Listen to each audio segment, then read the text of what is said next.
Welcome to Carrying Wayward, a supernatural podcast for fans who aren't ready to let go and newcomers to the series who are ready to jump in. I'm Marie Vigourou. And I'm Drew Schulman. In this episode, we're diving into Supernatural Season 3, Episode 13, Ghostfacers! Let's get this show on the road.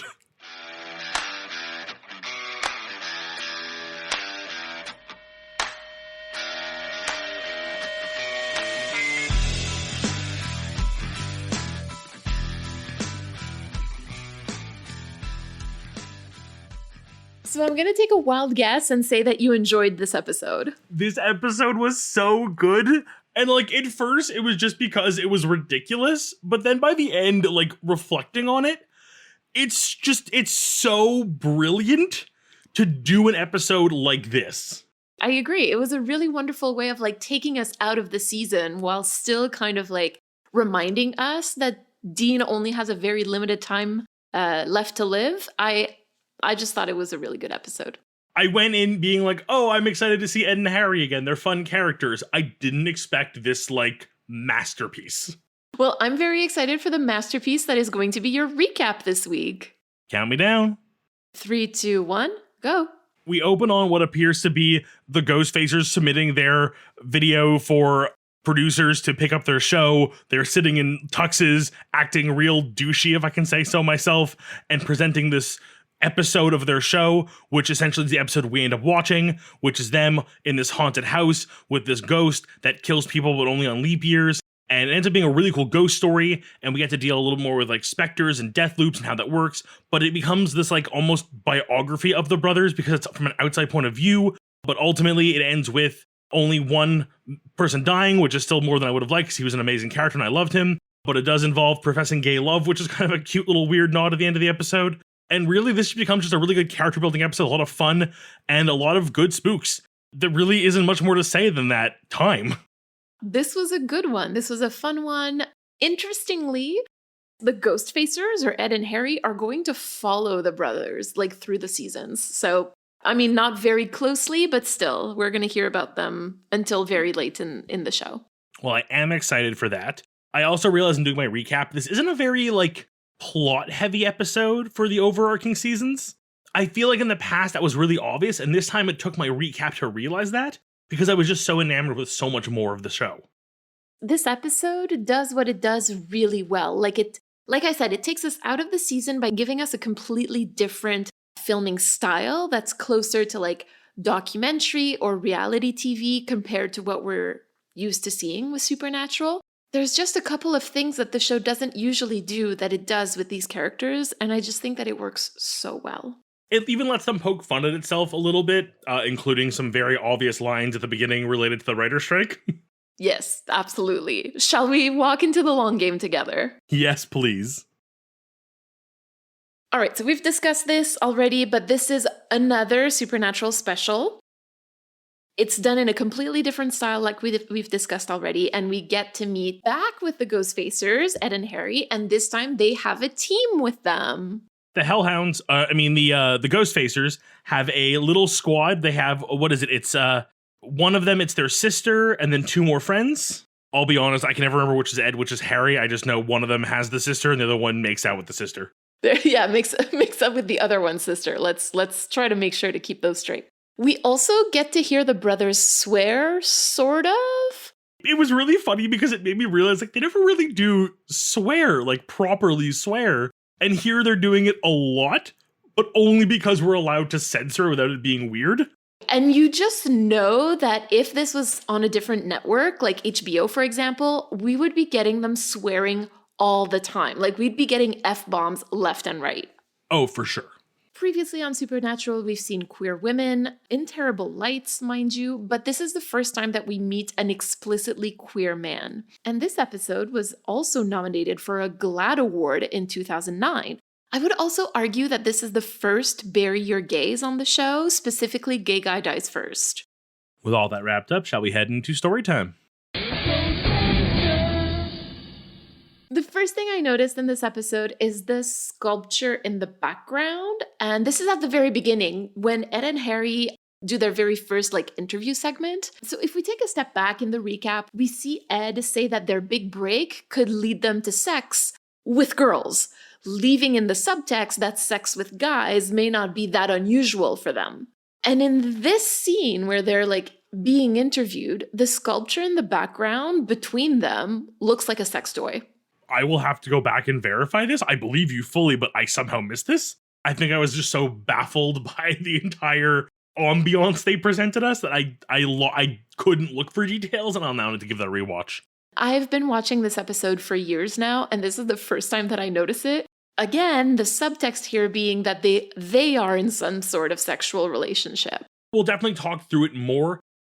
The first initial viewing gave me that kind of like vibe of like, oh, the gay is kind of a joke. The more you think about it, the more it kind of feels like they're never joking about it. They're just kind of, they're oddballs, all of them. I really go back and forth about this episode and how I feel about it. We'll talk about it a little bit later because I have thoughts that are kind of like more structured about it. But yeah, I think that there is a joke to be made, but I'm not sure it's at the expense of queer people necessarily. Yeah. So, can we take a little detour and briefly talk about Kenny Spruce, the camera operator? What about him? His blood quantum comment killed me. Oh God, his like 1/8 Jewish, 1/16. What was it again? I think he says something about being indigenous, right? Being Native American? Yes. Right. So he's like 15/16 Jewish and 1/16 Native American. It made me laugh because I've heard so many people throughout my life talk about like, I am 1/16 whatever. Especially when it comes to indigenousness and Judaism, it's not about how much of your blood or DNA says one thing or another. It's whether or not you're immersed in the culture and the traditions. And what I like here is that the joke is poking fun at the people who use blood quantum to describe themselves, not indigenous or Jewish people. So it's a real joke because it punches up, not down, and that's funny to me. I think that describes this entire episode almost. Like, I'm sure if I really took a second look, I could find some jokes that were not as good, but I feel like the majority of jokes are punching up. There are a lot of jokes that are punching down, but some of them do punch up, and this is one of those that punches up, I feel. Like, yeah, it's such... I feel all kinds of ways about this episode. Let's carry on. Something that I really loved about this episode, and we've talked about this a little bit before, is that we're introduced to Sam and Dean from an outsider's perspective, which again is brilliant. Oh, fully brilliant. It is so interesting to see other people's perspective on the brothers. And I think this is even a step more unique because these are people who fully embrace the supernatural already and are not meeting them for the first time per se, but meeting them for the first time in a more professional setting. Please note professional said with the most air quotes I could muster. That was kind of my observation too, because as much as we all love Baby and Dean's taste in music, can you imagine the noise that they must make when they roll up to a job? Like, how does the whole neighborhood not like freak out about these two people these two huge guys like just rolling into their neighborhood in this huge Impala? It's not subtle. Like, I think it's one of those like just you have to like disconnect for a moment from the show. Because realistically, if someone drove down my street with the like good music playing, the windows rolled down in this stunning old Impala, I would probably wave them down and be like, hunting ghosts? Like, something's up here. You're either going to rob somebody or you're going to go kill a vampire. One or the other. At the very least, it's definitely not inconspicuous, right? Everybody would notice just from the noise that this car makes. And I mean, let's be honest. If I was walking alone down the street and I saw these two giant men in plaid rolling up in an abandoned building in a muscle car playing loud rock music, I would probably run the other way. Like, no questions asked, you know? Just, I know enough about self-preservation, you know? See, that's where you and I differ. And again, I think there's a lot of... But I would just hide in a bush and pull out my phone and film. Cool. And I mean, the Ghostfacers have their own reactions to this, right? They're like, oh, not cops, just hicks. Yes. Right? And I feel like that's one of those jokes that punches down at people who are from a lower socioeconomic class. And I don't know, was the joke about the cops or was the joke about the hicks? And I don't know. I'm not sure.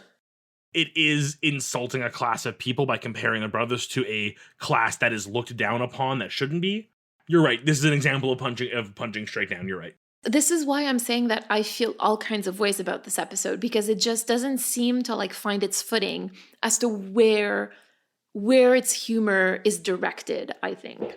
And I think that this is why so many people also keep arguing about whether this episode is a good queer rep episode or not. Oh, we'll definitely get into that. I feel like the intention with every joke here was to be about themselves. Like, the joke here was very much about the brothers being like, oh, a certain way. It's just unfortunate that they use a term that we know now is not really appropriate. It's not really like a fair comparison, which back then would have been like free game for comedy. It's just that it doesn't just poke fun at Sam and Dean, it pokes fun at an entire, well, I've said class before, but just an entire group of people who usually live in poverty. And so, again, punching down, not up, not great. This is also one of the rare times where Sam and Dean are found out. This should have been obvious. Up till now, they've never been found out, I don't think. It's been questioned, you know? I think in season 1, we've seen people questioning them, but here they're really, like, it's really clear, right? When they come into the house and they ask the Ghostfacers for IDs, Ed recognizes them almost instantly, and he calls Dean Chisel Chest. And I'm sorry, but I have to say this. I don't know what is funnier, whether it's that he calls him Chisel Chest or Sam's face. Just like, what the fuck did he call you? But I like that that's the one thing that you kept from Dean to refer to him as. The homoeroticism is pretty strong. You've remembered that detail a little too much if that's the first thing you think of when you see him. You're not wrong, I'm just saying. But that's the whole thing, right? And Sam is kind of making the same face that he makes whenever, like, Dean makes a really, like, gay joke, basically, or a gay comment. And he's like, oh, why can't you, why? Just be yourself openly. And I feel like we get a little bit of that Sam flavor there in that moment. We do. It's so good. Oh, this entire, like, I know this episode's not perfect, but like, oh, it's so close. It's a pretty funny one. I might be taking an early step into critical time here, but I just love that change of perspective. I keep raving about it because almost every episode we've seen Sam and Dean just like whisper to each other about what's going on. But as viewers, like, we're always a part of that conversation. And that's particularly because the camera work always includes us in those moments, right? Like, we feel like we're part of that conversation. It's Sam, Dean, and the viewers. But here, we see just how close and closed a team they really are. They just don't let outsiders in. And this basically hints that if we as viewers were physically present in the story, we wouldn't be included in their discussions, right? Like, as much as we would like to think that we would be, for me, the change of perspective really breaks that fourth wall and reminds us as viewers that we're outsiders in the brothers' story. You know, there's several moments in this episode where they like overhear the brothers say something, and that's what sparks the conversation or the expositional moment where they can explain like what a death loop is or something along those lines. I think it also pokes fun at the fact that they like have these private conversations, but still clearly loud enough for people around them to hear. And I feel like that's subtle. I feel like that's like a subtle amount of like, because I've like thought it before when they're sitting in a diner where there's other people. Like, have you never been sitting in a diner or a coffee shop or someplace and you just like, somebody says something and your brain just goes full on, what did I just hear? You're telling me they've never been sitting in the diner and they're like, oh yeah, no, the ghost of that old man who murdered 30 people. And the waitress goes, sorry, the ghost of the who now? Well, I mean, just the last episode or a couple episodes ago, you know, like, you're stuck in a what now? Isn't that déjà vu? True. Good point. So they've already started making the joke, but here they really let it land. I feel like this is this, you know, self-deprecating humor that works so well in Supernatural. All right, so we don't often do this, but I'd like to point out one specific costuming choice here.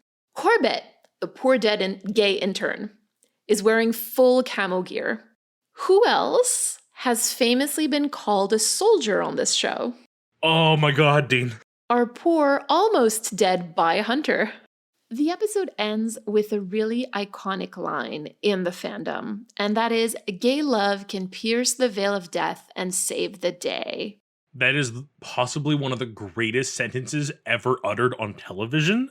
And may I remind you, this episode also included a line that I personally have chosen to love, which is, "Be gay for the poor dead intern." You know what? Sounds like a really dumb line, and I can see where people might see it as like insulting or like making fun of. But the fact that none of them have a problem with it, the fact that they are accepting of the fact their friend is gay, they're accepting of the fact that a gay romance is totally fine, and that they all sort of embrace it, like in the way that someone who goes like, well, like, it's not for me, but like, it's totally fine if you want to, and like, if you had a crush on me, I wouldn't be like mad or anything. Like, you are on the spectrum of queerness, and you are just not okay admitting it yet. Again, it kind of comes back to our conversation about who this episode is trying to make fun of. And I think it's not quite clear to the writers of the episode, you know, and to the production and everything. Like I'm not too sure that they knew exactly who they were making fun of. But it is a really funny line, yeah. Especially in today's context where we know how terrible Supernatural is in terms of queer rep. And yet, like, you've got all of these queer folks who are just kind of trying, or who are in the process of reclaiming it. And I just, be gay for the poor dead intern. There you go. And I'd like to conclude story time with this. This episode was basically about a guy who was in love with another guy who sort of kind of died saving the other guy. It's eloquent, I know. Even I understand what you're saying with this. Like, even I could paint this picture so well. Is there such a thing as like a queer dog whistle or like a supernatural dog whistle where like I'm not calling the racists and the bigots, I'm calling the supernatural fans? Like, is that a thing? Whatever it is, we need it. We'll invent it. A supernatural whistle. I don't know. We'll find it. With that, shall we head to critical time? Yes, please. So, who do we have to thank for this beautiful hot mess? Ben Edlund, who wrote Bad Day at Black Rock and Malleus Maleficarum. I knew we said Ben Edlund would be carrying a certain torch. You were not wrong. Am I ever? It's rare, isn't it? Much like Sam, you were always right. I am Mary. I am right. And the director was Phil Sgriccia, and this season he directed The Kids Are All Right and Justin Bellow. Well, the two of them did an amazing job. They've got a good track record. I am so happy with this. Like, just thank you to the both of you. Yes, are there issues? Do some of the jokes not age well? Yeah, but I love what you did. I love the humor you guys took with this. Thank you. Can I just bring up one thing in critical time that it drove me like a little crazy by the end? Yeah, of course. The goal of the video that we are watching, which is their ghost hunting video, which they're going to submit to however many studios and execs to try to get a gig, literally includes footage of their friend dying. I mean, it wouldn't be the first time that people try to make up stories about like weird stuff that happened on set. I would imagine that any producer receiving this would be like, ugh, I can't believe that they're making up that story, you know, like, and we've seen that actually in an episode. But I think you as a person to say, we did this, we have this footage, we have the power to edit this footage, let's keep the bit where our friend literally gets murdered by a ghost on film. How do you explain that friend's death afterwards, right? Like, you go to the cops and you're like, oh yeah, the poor dead intern died because of a ghost, like, and then these two hunky dudes came up in their Impala and helped us clean up the mess? There's a part of me that goes like, I love these two, but to include that footage just seems so inappropriate. Like, they're a little silly. They're a little silly. There you go. I also do love, because I think it happens twice in the episode, where one of the brothers makes a comment to like, you're still filming this? The response is, it just makes me feel comfortable. Like, it's such a common trope in TV to be like, why are you still filming this? Like, any sane person would put the camera down by now. It's a really cute way to kind of play off the trope while clearly validating that it's obviously a trope. This felt very much like mid to late 2000s film school kind of ambiance, right? People just like going somewhere and like filming, just like hoping that something happens. The amount of Blair Witch that comes off this footage is magical. Oh yeah, for sure. I mean, it was the era. It was the era. Speaking of that, would you like to regale us with some lore? Today, we'll be discussing ghost hunting equipment. Lovely. Please tell me about that. Ghost hunting has been around, well, as long as ghost stories. Like any monster or creature, its hunter is born from the same stories that birthed it. Today, I like to help any wannabe Ghostfacers among us, like myself, with a little history lesson in where some of this equipment comes from. First, there's one that is quite common, which is the idea of an old film camera. This actually does have some pretty interesting roots in the fact that there was a famous case of a ghost being caught on film that kind of sparked this entire, idea of like spirit photography. Unfortunately, the person who caught the spirit on film fully admitted that it was just a weird issue with the exposure plates and he realized it was a mistake on his part, but gave it to a friend who was a spiritualist anyways, kind of like a prank. And before he could stop him, it got published in a lot of places. That one has kind of been debunked, unfortunately, so getting yourself an old Polaroid to take photos of ghosts, not necessarily going to do anything. This did begin an era of, in the time, modern and now even more modern technology being used to connect with the spirits. And our next major instance would be in 1953, where the face of a woman allegedly appeared on the screen of a TV and would not fade away even after the TV was completely shut off and unplugged. Unsurprisingly, the TV did die shortly after. Yes, the Spectre was giving us a message, but nonetheless spooky, and it did get picked up and did kind of start a trend of capturing images of the dead using technology. Even after the TV, we then move into the idea of recording voices. And very often we would hear static or some kind of disturbance in our recordings. Through this static or anomalies, we believe to hear voices or things that might sound like the deceased.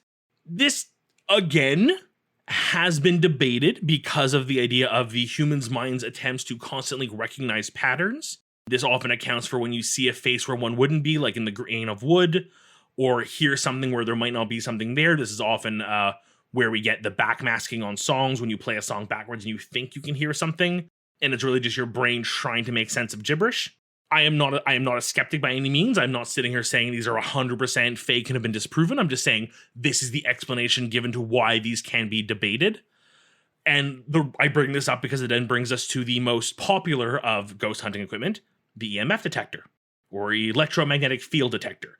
The idea behind this tool is it's detecting spikes in electrical energy, which, one, have the advantage of being a little more concrete, not because we can record them, but because they're harder to explain away. But on the other side, they're not recording, they're not video, they're not a permanent thing we can take and study afterwards. So it does kind of play both sides of the field in an even level. I'm the same person who says I've seen EMF detectors go off in places where it makes no sense, and I can kind of say it does leave me questioning. Now, with all this, I do want to bring up one piece of ghost hunting equipment that unfortunately has been, well, not proven to not work, but has found a new purpose in life. And that would be ghost repellent. These are stories that are hard to fully verify. I've read many accounts of it, and they do differ from time to time, but one of the original inventors of said ghost repellent was its initial purpose, and then when no one wanted to buy it from him or thought he was weird or crazy, he repurposed it because he noticed whenever he poured it on something or left it lying around, it would begin to peel paint off walls, and that was one of the earliest versions of paint thinner. To any of our listeners who use oil paints and might thin their paints out, there's a good chance your painting is fairly ghost-free. Or a furniture stripper, or, From what I was able to research, for the most part, the version of paint thinner from like long enough ago has so greatly changed over time with modern chemical sciences that it's nothing alike to what it once was. So your paintings may be equally haunted. Too bad, I'm sorry. If you really want to protect your paintings with some much older stuff. There you go. Just a quick summary of some of the equipment you might use, and hopefully if you have any good evidence, you'll share it with us. I would love to see those, honestly. So thank you, Drew, for this lovely deep dive into ghost hunting equipment. I love how you say it with such pride in your voice. Would you have any critiques from this episode you'd like to let us know about? We've talked talked about this earlier, about how this episode was nominated for a GLAAD Award in 2009 in the category Outstanding Individual Episode in a Series Without Regular LGBT Character. It didn't win. It actually lost out to an episode of The New Adventures of Old Caroline. Just to give you an idea, because I hadn't heard about this show before, I didn't know what it was. So that series, one of the narrative arcs is about two female best friends who get married in a sham lesbian wedding in order for one of the characters to be able to stay in the United States. And the episode that won the GLAAD Award that year is an episode where the fake lesbians are discriminated against for being married. There's a lot to unpack there. And we just don't have the time to do it all, especially going into The New Adventures of Old Caroline. So we're not going to go there. But the thing that I want to point out here is that 2008 was basically a whole other era when it comes to queer representation in media. I mean, do you realize like the slim pickings that it must have been that year for GLAAD to nominate a Bury Your Gays episode and give out an award to an episode about straight women pretending to be lesbians? We often look at Supernatural with our today goggles on this podcast. And as we should, really, because critiquing media you love is the only way to ensure progress in representation, right? But to me, there's just this stark reminder of how far we've come, or maybe how far back we were 15 years ago. And again, like that doesn't mean that we should stop, demanding better, more diverse queer rep. On the contrary, but we can still look back and just kind of like allow ourselves to look forward as well. And the fact there's even a category for queer representation, when there is no queer character, is just like, without a regular LGBT character. like, oh my God. The fact that there are shows who don't give, regular LGBT character. And I would say that that's one of the things that I'd like to unpack, because I fully disagree with the fact that Supernatural does not have a regular LGBTQ character. Completely out, maybe, is an explicitly queer character. How about that? Not one who is clearly closeted and hiding it and will never actually admit to it, even though we all know it. Or wear camouflage. God, if we ever see Dean in camo, we are undressing that. Poor choice of words. Undressing that? Do you have any personal reflections or call to actions this week? Okay, let's move on. Sure, do you want me to get started? Please. This episode for me was a call to stay humble. And what I mean by that is that we've talked a lot about the humor on this episode. But I also feel like there are two levels at which the Ghostfacers are being mocked for being amateurs. There's the narrative level, where they're mocked for being amateur ghost hunters as opposed to Sam and Dean.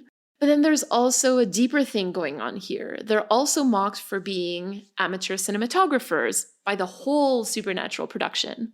This aired right around the time that I was in film school, and I can tell you that I've seen a lot of cringy, quote-unquote, films, because you didn't call them videos, you called them, quote-unquote, films. And this relates directly to us because we're doing this podcast as amateurs, this isn't a full-time job for us. So I'm kind of reminded that there's beauty in being a beginner or an amateur, and to cherish that. Weirdly, our topics overlap, but in such very different ways. Oh my God, please tell me, what's your call to action? The Ghostfacers were, you said yourself, they were less than great at what they were doing. I mean, they still managed to capture footage of a real ghost, which is better than most ghost shows really do, so kudos to them. I think the important thing is, despite their setbacks, and given the fact that I know just from context that they're coming back eventually, and this episode ended with a huge letdown for them and losing all their footage, they don't give up. You know what? Sometimes we have setbacks. Sometimes shit gets hard, and you really don't know what the next step is going to be, but if you have a dream, you have a goal, you just gotta keep gunning for it. You gotta believe in yourself, and you gotta, even if you are an amateur, and even if you have to recognize that, that amateur is just the first step on the way to professional. Well, I mean, that's kind of what I was going to say, right? Like, everybody starts somewhere, and there's also nothing wrong with doing something as a hobby and not being good at it. Completely. I love drawing. I'm pretty bad at it, but I love doing it. There's some beauty in that, in accepting that you're not excellent at everything that you do and that you just either don't have the time or the will or the skills to kind of like just get better at something. And I think that that's, I don't know, I'm liking this. Let's stay average. But at the same time, if you have a dream like mine to become a voice actor and one day be in a Pixar film, I'm going to keep trying for it, no matter how many times it takes. Of course. I love that. I love that, Drew. Thank you. Thank you for inspiring us with this. Shall we see what our community has to share with us today? Certainly. This week, we have a voicemail from Madeline. Hi, Mary and Drew. I'm Madeline, and I'm surprising myself today by calling because I am not a big fan of my own voice, but regardless, I had so much to say. When I began the show, I recognized Mary's vocabulary as being similar to that of Harry Potter and the Sacred Text. Then, when you confirmed it was an inspiration to you, I knew I had to call in. I'm in the middle of practicing trying to be a more spiritual person. I don't come from a religious background, but I would like to make a blessing like they do in Harry Potter and the Sacred Text. I would like to bless Bobby. Sometimes it feels like when you meet people that are considered quote-unquote damaged, emotionally, physically, it can feel like you're too late to save them and can feel like a lost cause. But Bobby does this amazing thing where he takes two people who should be, by all means, considered unfixable, and tries to make them feel and convince them that they are not a burden. Most specifically, in the Season 2 finale, Bobby confronts Dean, and in his own way, albeit verbally aggressive, shows and tells Dean how much he means to him and his brother. It can feel so easy to slip into a feeling of being unimportant and expendable, and the people in our lives like Bobby who change our mind every day and tell us how important we are to their world is a dime a dozen. So I want to bless Bobby for being someone that can care for others despite their trauma, and because of their trauma. I would also like to ask you if you guys have anyone that you'd like to bless from the show, whether they're main characters or only show up in one episode. Thank you so much for an amazing show. Bye! Madeline, thank you so much for your voicemail. I have to say that I don't usually listen to voicemails in advance, but I listened to this one when I saw the title of it. It was like, blessing. And I was like, I've seen this before. And yes, you're definitely right. Harry Potter and the Sacred Text is certainly an inspiration for me for a lot of reasons, because it allows us to look back at a text that I used to look at uncritically and to look at it now with a critical eye, especially keeping in mind the values that I hold. Thank you so much for your lovely blessing for Bobby. It was just absolutely eloquent and lovely, and I agree with you. And if we're going to use, Harry Potter and the Sacred Text kind of terminology, I would definitely call Bobby the patron saint of lost souls, because that's who he is. Aww. I love that. Thank you. You know what? Drew and I talked about it, and we're going to try to stay, I'm anyway going to try to stay like with the characters that we've met up until this point. And I think I would like to bless Lisa, because she's had this man come back into her life, and we don't know if he's the father of her child or not. All of a sudden, her whole world kind of took a tumble, basically. There was kind of like this hint of, do you want to start things up again? And he was just like, no, this is your life. This is not my life.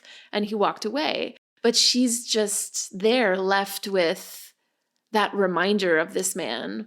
And in a way that's much deeper now, because he saved her entire neighborhood, her son and herself, from certain death. My blessing definitely goes to Lisa, who is probably thinking about Dean a lot this season.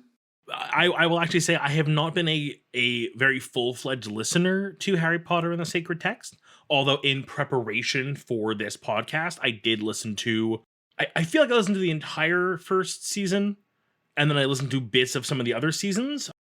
I might be overreaching there, but I definitely listened to a good amount of it because I definitely knew what it meant to you as a show and how you wanted to reflect on the show in a very similar way that they do in the books. So I wanted to make sure I had that right flavor going in.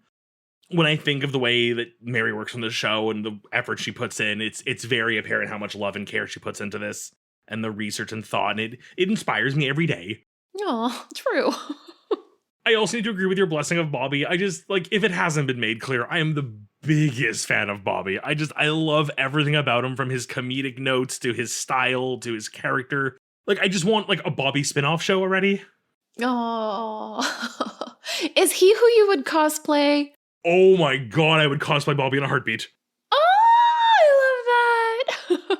And I'd like to share a blessing. I again, very, very short notes. We're reading this pretty quickly, but I right away kind of went to Ruby. And I just feel like we've seen Ruby on the surface a lot. And I don't know where her story goes, so I am kind of in the middle of this. She has been nothing but helpful to the brothers. She has clearly put a stake in this whole situation, this whole war of demons. She doesn't appear to have ulterior motives, although I'm sure she does because she's a demon, but there's this humanity to her, which we also learn is something that she was so tested with. I mean, she describes demons as these things that were once human that were driven to a point of madness that they don't remember the humanity that she had to go through, but retain that level of humanity somehow. At least from the surface we have of her now. Again, I could be proven wrong in a few months, but this is what she's pretended to me, and I have grown to love her for it.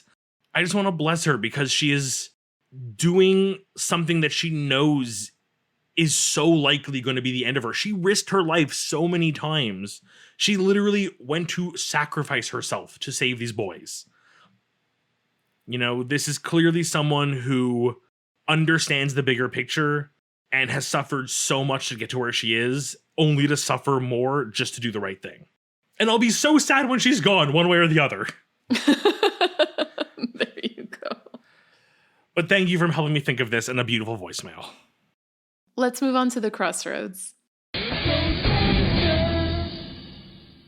We covered some stuff in the episode, in the story time and critical time that, like, definitely struck a chord, but the one that really got stuck that I, like, have to express is this EMP they somehow built and hid in a bag and, like, only triggered after it was removed from the bag. Like, this seems to me like such an unbelievable end to the episode. It almost feels more unrealistic than the stuff they caught on footage. More unrealistic than hunting ghosts?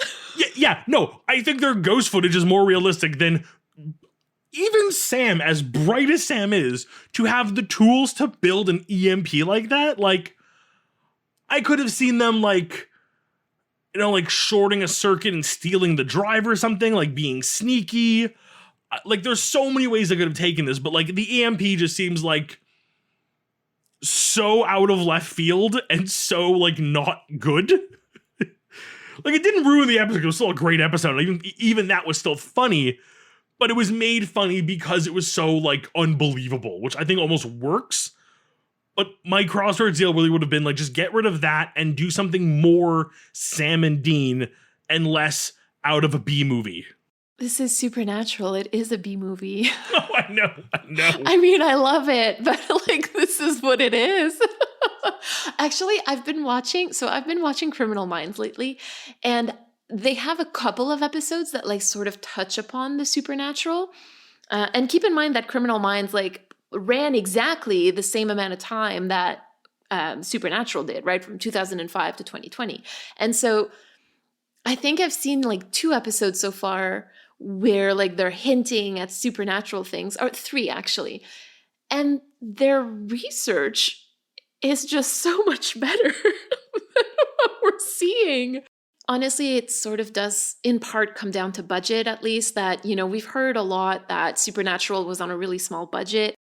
It's showing in those moments where they can't really do research. They don't have the time or the resources to do research on the stuff that they would like, so they just kind of, like, make up something, right? And this was an easy way of, like, doing something for free almost, right? Like, there were no effects needed or very little, etc. And your crossroads deal this week? There's just so much, like, really deeply rooted, like, good and bad chaos in this episode, right? And so it's kind of hard to pick one thing. I think I might have given up the storyline of Harry and Maggie because I just didn't really get why it was there. Maybe asked for more information about Freeman Daggett, or even I would have loved more information about Corbett. Given how important he became to the story, I think we could have dropped the romance angle. Like, you could have hinted at it, you could have had the awkward moments because it was clear right from the beginning. I think it could become really like backseated to more Corbett. I think so too.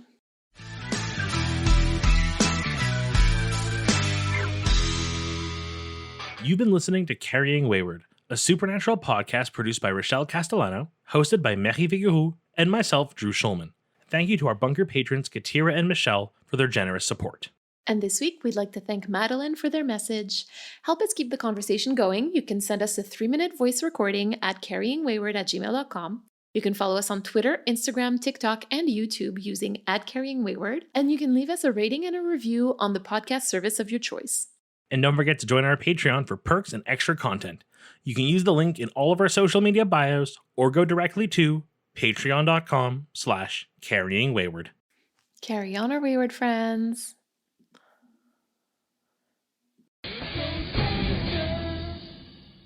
And we get to meet back with the Ghostbusters, Ed and Harry. Do you want to take that line again?